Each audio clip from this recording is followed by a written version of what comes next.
आज की वीडियो में हम बात करेंगे एस गेट इंस्ट्रक्शन क्या होता है स्मॉल ई में। तो इसकी फुल फॉर्म रहती है यार स्टैटिक गेट। ठीक है, अब काम क्या करता है ये स्टैटिक फील्ड से डेटा को रीड या स्टोर करता है रजिस्टर पे। ठीक है, जिस तरीके से आई गेट था यार, आई गेट इंस्टेंस फील्ड के लिए यूज़ होता था, तो उसी तरह जो एस गेट है ये स्टैटिक फील्ड के लिए यूज़ होता है। अगर आपको कुछ समझ नहीं आया तो टेंशन मतलब डेमो प्रोग्राम आप सब समझ जाओगे।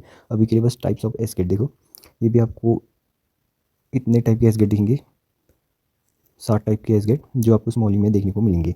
एस गेट इंट के लिए यूज़ होगा, as get boolean boolean type data के लिए, और एस गेट वाइड लॉन्ग और डबल टाइप डेटा, इसी तरह से ऑब्जेक्ट स्ट्रिंग के लिए, और शॉर्ट होता है, कैर होता है, बाइट होता है। ठीक है, सबका काम एक जैसा है, बस अलग अलग डेटा टाइप के लिए अलग अलग एस गेट यूज़ होंगे। तो अब इसके बाद सिंटेक्स देख लेते हैं। तो कुछ इस प्रकार का सिंटेक्स रहता है एस गेट का। एस गेट के सामने आपको एक रजिस्टर दिखेगा, फिर एक क्लास मेंशन दिखेगी इस तरीके से। ठीक है, जिसके स्टैटिक फील्ड से हम डेटा को रीड या स्टोर करेंगे इस रजिस्टर में। ठीक है, V0 रजिस्टर में। और फिर ये, ठीक है, जो काउंट है ये स्टैटिक फील्ड का नाम होगा। ठीक है, और ये जो कोलन के बाद आई दिख रहा है ये डेटा टाइप होगा, मतलब ये इंटीजर टाइप इंडिकेट कर रहा है इसे, और ये डेटा टाइप होगा इस काउंट का। ठीक है, एस मार्च को अपने जावा टू स्मॉल कन्वर्टर पे, और ये वो जावा प्रोग्राम है जिसकी सहायता से मैं आपको एस गेट की वर्किंग समझाऊंगा। ठीक है, तो फिलहाल के लिए अभी यहाँ देखो मैंने क्या किया, मैंने एक रोल नंबर नामक स्टैटिक फील्ड बनाई है जिसके अंदर मैं 5 स्टोर कर रहा हूँ। ठीक है, और इसका टाइप इंट है।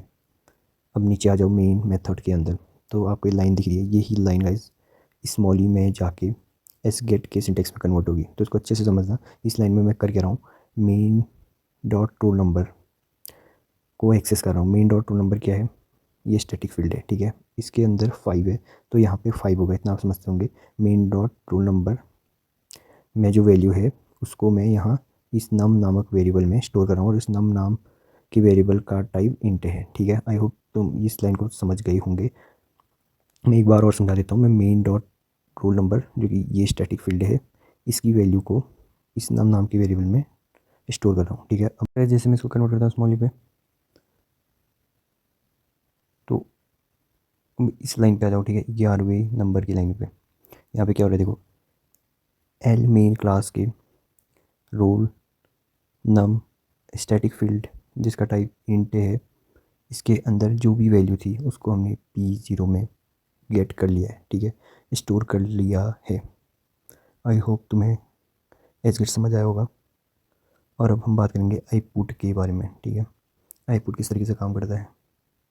तो अब हम बात करेंगे एस पुट इंस्ट्रक्शन के बारे में। इसकी फुल फॉर्म रहती है स्टैटिक पुट। ये करता क्या है, ये एक रजिस्टर से लोड करेगा वैल्यू को एक क्लास के स्टैटिक फील्ड पे। ठीक है, जस्ट अपोजिट होता है ये एस गेट का। एस गेट क्या करता था, किसी भी क्लास के स्टैटिक फील्ड से वैल्यू को लोड करता था रजिस्टर में, ये जस्ट अपोजिट करेगा, ये रजिस्टर से वैल्यू को लोड करेगा क्लास के स्टैटिक फील्ड में। तो कुछ इतने प्रकार के यार एस पुट तुम्हें देखने को मिलेंगे स्मॉल में। एस पुट, तो देखो यार ये एस पुट इंट नहीं होता, वो सिर्फ एस पुट ही एस पुट होता है इंटीजर टाइप के लिए, तो ये इंट नहीं होगा यहाँ पे, सिर्फ एस पुट होगा। ये इंटीजर टाइप डेटा को लोड करेगा स्टैटिक फील्ड में किसी भी क्लास के, एंड इसी तरह बूलियन के लिए एस पुट बूलियन, और बाइट के लिए बाइट, कैर के लिए कैर, शॉर्ट के लिए शॉर्ट, एंड स्ट्रिंग और ऑब्जेक्ट के लिए एस पुट ऑब्जेक्ट, और लॉन्ग और डबल डेटा टाइप के लिए एस पुट वाइट। इतना आप समझते होंगे यार।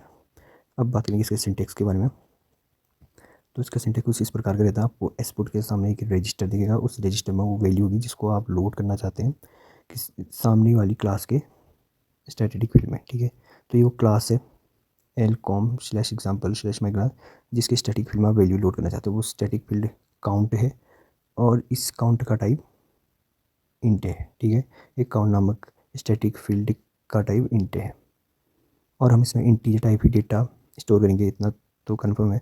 तो V0 में भी इंट टाइप डेटा होगा, और इसलिए हमने एसपुट को यूज़ किया। ठीक है, अगर बूलियन होता तो यहाँ पे एसपुट बूलियन होता, और काउंट का टाइप भी जेड होना चाहिए था यहाँ पे। ठीक है, आई की जगह।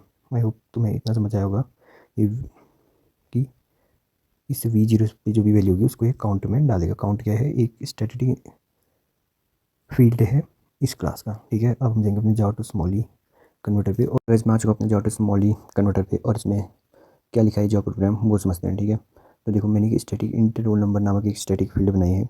अब नीचे मेन मेथड में आ जाओ, यहाँ मैं क्या कर रहा हूँ, ये main dot roll number roll नम मतलब ये रोल नामक वेरिएबल में मैं यहाँ 5 स्टोर कर रहा हूँ, ठीक है। इस स्टैटिक फील्ड में, इस स्टैटिक फील्ड में मैंने 5 को इनिशियलाइज़ कर दिया है।